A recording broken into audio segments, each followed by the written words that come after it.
Nothing says a bright sunny day like going for a bike ride downtown. But this isn't downtown, it's Scarborough? As a kid growing up here, my cycling was limited to neighborhood streets or the local park. There's no way I would have ever biked on these roads.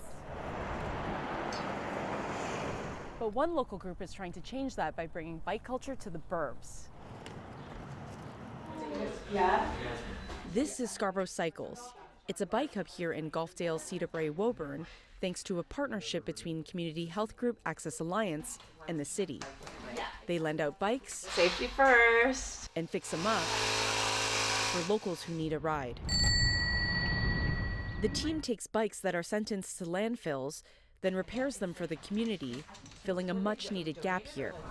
Lawrence is like the poster child for too much space. In Scarborough, there's a transport equity problem. We know that it's hard to get around. There's transportation deserts. The Scarborough RT no longer works, and people are always looking for different ways to get around, trying to save some money. We know that people ride bikes in Scarborough. Douglas Yardley is a longtime volunteer at Scarborough Cycles.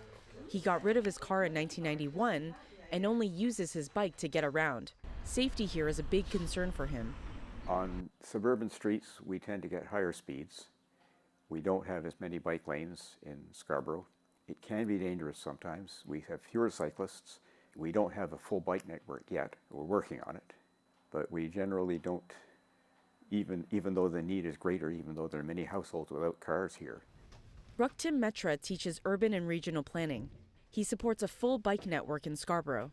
If we just build a bicycle lane on a street, that may or may not be successful depending on how it is connected to the overall network of bicycling. It's the same as public transportation, right? So you have to have a stronger core, which we are now beginning to have.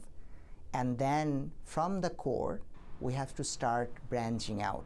MacReg wants the Lawrence Orton Bike Hub model to be brought to as many Toronto suburbs as possible. So biking beyond downtown will become the norm.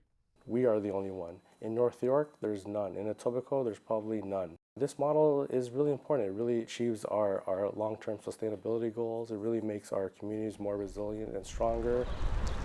Signing off, I'm Anita Lee of the Green Line reporting with City News.